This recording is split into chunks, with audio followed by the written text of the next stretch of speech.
Hi everyone, welcome back to Abhyasana channel. ఈరోజు మాకి national council for hotel management and catering technology అంటే ఎవరికైతే hotel management interest ఉందో వాళ్ళ కోసం ఒక అడ్మిషన్ నోటిఫికేషన్ రావడం జరిగింది. ఇది ఇండియా లెవెల్ అంటే సెంట్రల్ లెవెల్లో, నేషనల్ లెవెల్లో. ఇంకా చెప్పాలంటే హాస్పిటాలిటీ అడ్మినిస్ట్రేషన్ అంటాం కదండి. సో దానికి సంబంధించిన మరి మంచి కోర్స్ అండి. మంచి ఆపర్చునిటీస్ ఉంటాయి హాస్పిటల్లో, ప్రైవేట్లో అయినా గవర్నమెంట్లో అయినా కూడా. సో ప్రైవేట్లో అయితే ఎక్కువగా ఉంటాయి. వాట్ ఎవర్ ఇంట్రెస్ట్ ఉన్నట్లయితే మీకు బీఎస్సీ హాస్పిటాలిటీ అడ్మినిస్ట్రేషన్ చదువుకుందాం అనుకున్న వాళ్ళు ఖచ్చితంగా ఎగ్జామ్ అయితే రాయొచ్చు. దీనికి క్వాలిఫికేషన్ ఇంటర్మీడియట్ ఉంటే సరిపోతుంది. చూద్దాం ఒకసారి డీటెయిల్స్ అన్నీ కూడా. మనం చూస్తున్నది official website national council for hotel management and catering technology. ఇక్కడ న్యూ క్యాండిడేట్ రిజిస్ట్రేషన్ క్లిక్ చేస్తే ఓపెన్ అయిపోతుంది. చూడండి, ఇక్కడ క్లిక్ చేసిన మాకు ఓపెన్ అవుతుంది కదండి. ఇక్కడ డౌన్లోడ్ ఇన్ఫర్మేషన్ బులెటిన్ ఉంది, క్లిక్ చేస్తే ఓపెన్ అయిపోతుంది. ఇక్కడ మీరు చూసినట్లయితే ఇది catering and BSc catering technology కానీ, లేకపోతే బీఎస్సీ హాస్పిటాలిటీ అడ్మినిస్ట్రేషన్ కావచ్చు, ఏదైనా మీరు దీని ద్వారా చదవచ్చు. ఇక్కడ మీరు చూడండి, హోటల్ మేనేజ్మెంట్ క్యాటరింగ్ టెక్నాలజీ అన్నారు కదండి. సో ఆల్ ఓవర్ ఇండియా ఇది నేషనల్ లెవెల్, మంచి నేషనల్ లెవెల్ కాలేజీల్లో మీకు అడ్మిషన్ తీసుకోవచ్చు. గవర్నమెంట్ ఉన్నాయి, ప్రైవేట్ ఉన్నాయి. తెలంగాణలో, ఏపీలో మాకు గవర్నమెంట్ కూడా ఉన్నాయండి. చూద్దాం ఒకసారి డీటెయిల్స్ కూడా. అప్లికేషన్ స్టార్ట్ అయింది ఎప్పుడు అంటే December 16 అండి. లాస్ట్ డేట్ వచ్చేసి February 15, 2 months టైం ఇచ్చారు. ఇంకా మనకి 20 days టైం అయితే ఉంది. ఓకేనా. ఇక ఫీజు చూసినట్లయితే మీకు జనరల్ అన్రిజర్వ్డ్ ఓబీసీ నాన్ క్రిమి layer as per central list ప్రకారంగా 1000 రూపాయలు. జనరల్ ఈడబ్ల్యూఎస్కి వచ్చేసి 700, ఎస్సీ ఎస్టీ వాళ్ళకి 450, పిహెచ్ కూడా 450, థర్డ్ జెండర్కి 450 అని ఇచ్చారు. ఏదైనా కరెక్షన్స్ ఉంటే కనుక మీకు February 20 వరకు చేసుకోవచ్చు.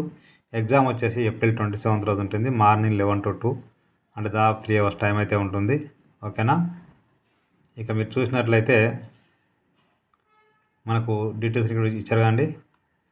చూద్దాం ఒకసారి వీటికి సంబంధించి ఇంకా మనకి ఏమి ఇచ్చారనేది.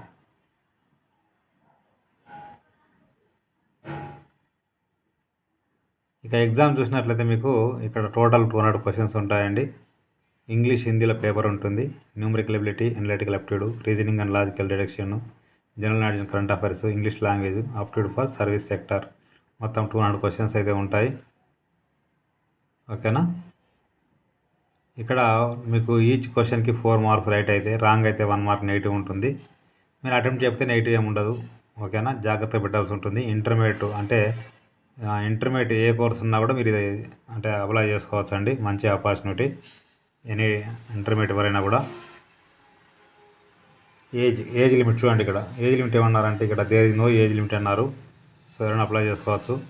ఎస్సీ వాళ్ళకి 50%, ఎస్టీ వాళ్ళకి 7.5, ఓబీసీ వాళ్ళకి 27%, ఈడబ్ల్యూఎస్ 10% ఇచ్చారు. సో బాగుంటుంది. మంచి హాస్పిటల్ ఉంటుంది. చూడండి, ఇక్కడ BSc hospitality and hotel administration, BSc HHA BSc course ఇది కూడా ఉంది మనకి. చాలా మంచి కోర్స్ అండి. గ్యారంటీ జాబ్ అని చెప్పొచ్చు. ఇది పూర్తి నోటిఫికేషన్ అండి, మీరు చదువుకోవచ్చు ఒకసారి. క్యాండిడేట్ సిగ్నేచరు, అదేవిధంగా ఫోటో, క్యాస్ట్ సర్టిఫికేటు, ఇంకేదన్నా కూడా మీరు ఖచ్చితంగా అప్లోడ్ చేయాల్సి ఉంటుంది. రైట్.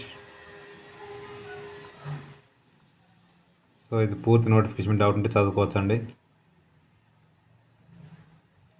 ఆన్లైన్లో పేమెంట్ చేయవచ్చు.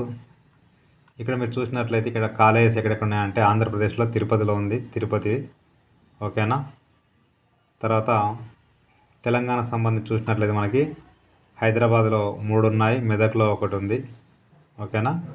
దీంట్లో 2 గవర్నమెంటు, 2 ప్రైవేట్, ఒకటి స్టేట్ గవర్నమెంటు, 1 ప్రైవేట్ అండి. శ్రీశక్తి హైదరాబాద్ అనేది ప్రైవేట్. ఓకే. ఇది పూర్తి నోటిఫికేషన్, మీరు చదువుకోవచ్చు అని డౌట్ ఉన్నా కూడా. మనకు సెంటర్స్ వచ్చేసి తెలంగాణలో మనకు వరంగల్, హైదరాబాద్లో ఉంది. ఏపీలో 4 ఉన్నాయి. ఇక దీనికి సంబంధించి మీరు చూసినట్లయితే ఇక నెక్స్ట్. ఓకేనా. ఇది ఫీజు అయిపోయింది కదండి. ఇది ఓకే అని చెప్పేసి మనం కనుక ఇక్కడ క్లిక్ చేస్తే క్లిక్ హియర్ టు ప్రొసీడ్ అంటే ఆన్లైన్ అప్లై చేసుకోవచ్చు. ఓకే. ఇక్కడ ఆధార్ కార్డు మీకు ఏది ఉంటుంది పెట్టవచ్చు. ఆధారం పెట్టామనుకోండి, ఇక్కడ ఆధార్ కార్డు నెంబర్ ఎంటర్ చేసిన జనరేట్ ఓటీపీ అంటుంది. ఓటీపీ మొబైల్ నెంబర్ ఎంటర్ చేసినాక మీకు అప్లికేషన్ ఓపెన్ అయిపోతుంది. రైట్. సో మీరు అప్లికేషన్ రిజిస్ట్రేషన్ అయిపోయిన తర్వాత మరలా ఇక్కడ చూడండి, మీ యొక్క అప్లికేషన్ నెంబరు, పాస్వర్డు ఇవన్నీ కూడా మీ మొబైల్ నెంబర్కి ఈమెయిల్ ఐడికి వస్తాయి. అవి ఎంటర్ చేసి ఇక్కడ కనిపిస్తున్న సెక్యూరిటీ పిన్ ఎంటర్ చేసి లాగిన్ అంటే రిమైనింగ్ పార్ట్ మొత్తం అప్లై చేసుకోవచ్చు. ఎవరైనా పాస్వర్డ్ మర్చిపోతే ఫర్గట్ పాస్వర్డ్ ఇక్కడ ఉంది.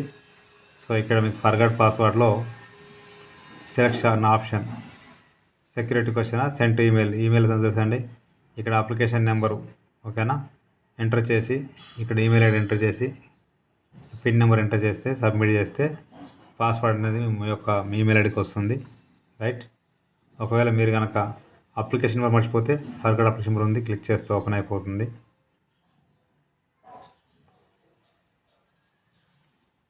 ఇక్కడ మీ క్యాండిడేట్ నేమ్, ఈమెయిల్ అడ్రస్ లేదంటే mobile number, date of birth ఇచ్చేసి సెక్యూరిటీ పిన్ ఎంటర్ చేసి సబ్మిట్ అంటే అప్లికేషన్ నెంబర్ మొబైల్ కానీ ఈమెయిల్ ఐడికి వస్తుందండి. నేను డిస్క్రిప్షన్ లింక్ అయితే ఇస్తాను, క్లిక్ చేస్తే ఓపెన్ అయిపోతుంది. ప్రతి ఒక్కరికి షేర్ చేయండి, ఫార్వర్డ్ చేయండి. మీకు నచ్చితే మీరు లైక్ చేయండి, షేర్ చేయండి, కామెంట్ చేయండి, సబ్స్క్రైబ్ చేయండి. Thank you so much.